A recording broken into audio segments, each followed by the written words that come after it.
ที่3สำหรับปี2เนาะก็จะมาสร้างติดรถคล้ายติดรถลักษณะนี้ให้เบิ่งเนาะว่าจะสร้างได้แบบเพื่อจะประยุกต์ใช้ในการเตรียมขั้นตอนต่อไปก่อนอื่นเราก็เข้าในโปรแกรมใหม่กันเลยเข้าที่โหมดพาร์ทเนาะเข้าพาร์ทอันนี้ก็คือจะอธิบายไปก่อนว่าก่อนอื่นจะต้องได้เตรียมงานให้เป็นลักษณะในนี้ก่อนเนาะเป็นลักษณะนี้แล้วให้มันปิ้นอ้อมแกนกลางตัวนี้ก็จะได้ติดรถคล้ายติดรถเนาะติดตามกันเลยเนาะเริ่มจากการเลือกแผ่นที่ต้องการให้นำหม้อมาติ๊กให้เป็นรูปลักษณะสี่เหลี่ยมเนี่ยใส่ขนาด330มิลลิเมตรขอบด้านข้าง180มิลลิเมตรจากนั้นอีก4เซนนึงโดยให้ขนาดที่100มิลลิเมตร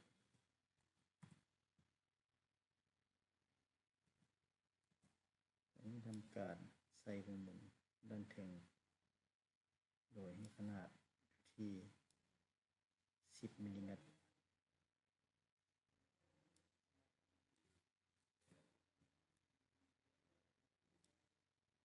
ด้านข้าง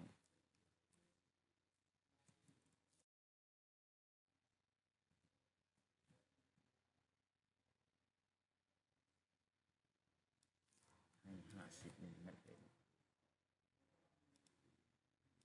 วงมุมด้านที่2ก็เช่นเดียวกันใส่ขนาด10มิลลิเมตรแต่ข้างนี้เท่ากับ50มิลลิเมตรรอบเหลี่ยมโค้ง30มิลลิเมตรด้านนี้เช่นกันอีกกว่าที่จากนั้นสร้างวงมุมอีกตัวหนึ่งขึ้นมาโดยให้ขนาดวงมุมนี้เท่ากับ100เนาะ200มิลลิเมตรจากนั้นเอาค่อยใส่ด้านที่ต้องการแต่ละข้างค่อยด้านนี้ให้เท่ากับ10ด้านนี้ก็เช่นเดียวกันเท่ากับ10ความสูงของไฟทั้งหมดตัวนี้ใส่ไป40จากนั้นทำการเทปก่อนจากนั้นทำการติ๊กเส้นและคอนโทรลค้างไว้และติ๊กเมาส์เลือกจุด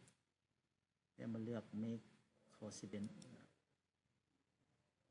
ติ๊กไปตัวนี้คือกันคอนโทรลค้างไว้ติ๊กจุดแล้วเลือก coincident ออกมาจากนั้นทำการตัดเส้นเนาะเส้นนอกเบาตัดออกเลยตัดออกแล้วติ๊กไปทำการ copy เส้นตัวนี้โดยการคอนโทรลค้างไว้แล้วดึงออกมา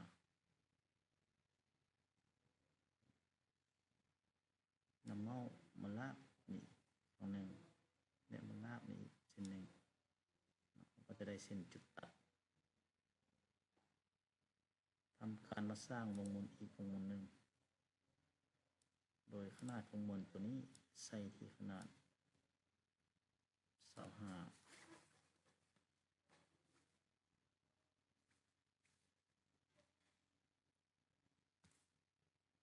ทำการดึงมาเอาจุดตรงกลางนี่เนาะถ้าเราไม่มีจุดตรงกลางนี่ก็สิบ่ฮู้สั่นแล้วเราหาวิธีการคือใส่ขนาดเรียกว่าประมาณ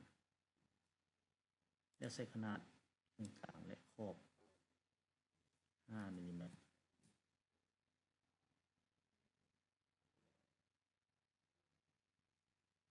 อโทษเนาะเอาไหมเนาะลบออกก็ได้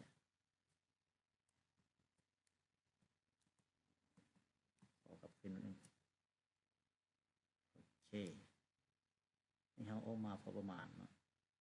ประมาณนี้ให้อยู่ระดับครึ่งหนึ่งของตัวนี้ก็คืออันนี้ข้าพเจ้าจะเอาสาวเพื่อเบิ่งง่ายเนาะใช้ขนาดคือขนาดของต้นงานเนาะ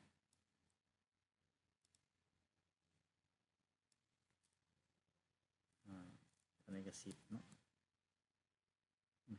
10 เป็น 5ให้มันอยู่ในครึ่งกลางอันนี้ทำการตัดออกเนาะตัดออกให้หมดเลยอันนี้ก็ตัดออกเนาะ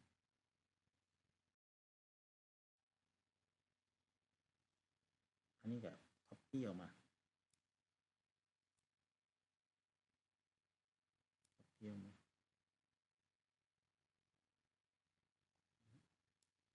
จากนั้นทำการ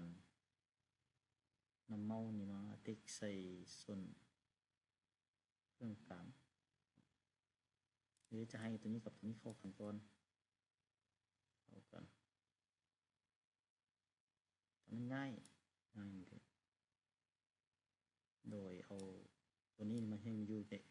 กลางของเส้นเนาะตัวนี้เข้ากับตัวนี้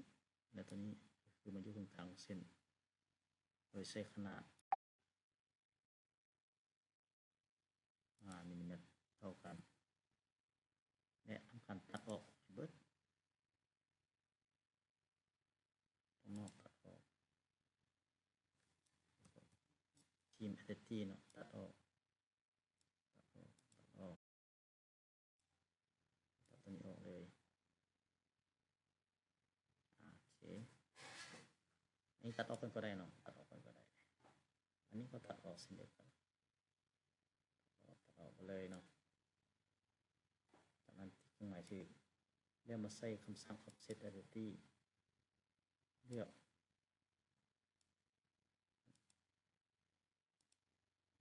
ไปเลยเนาะขึ้นมาจะประมาณ5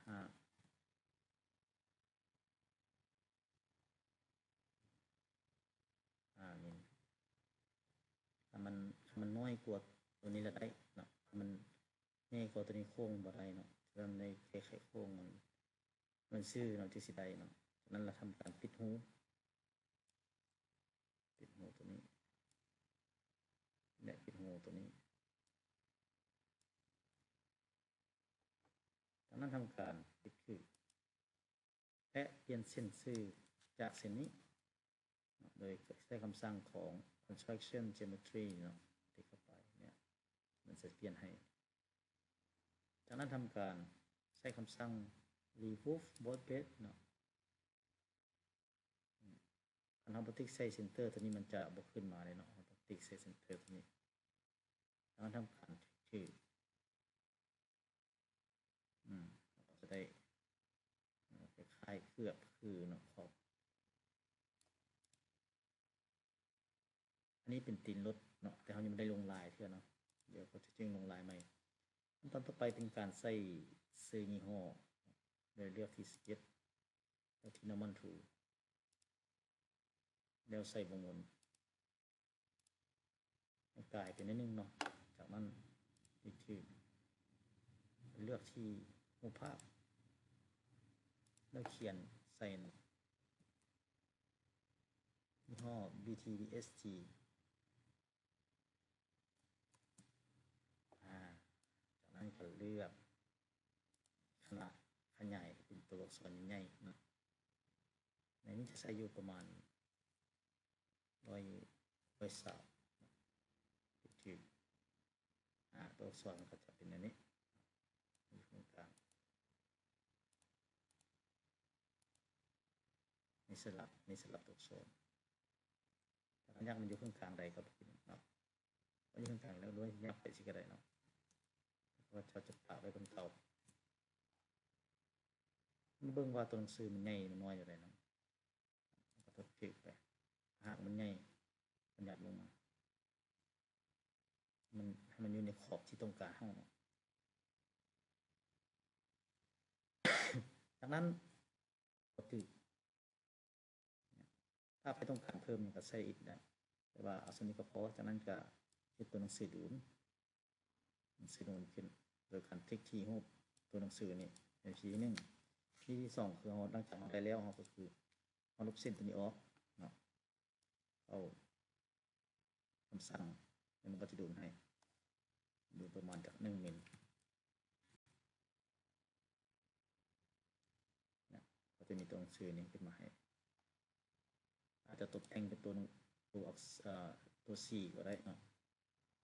ตกแต่ง C ก็สามารถเฮ็ดได้เช่นเดียวกันตกแต่งสีหน้าเนาะอีกก็จะได้ประมาณนี้เนาะมาทดสอบเบิ่งในพาร์ทต่อไปก็จะเป็นการลงลายเนาะ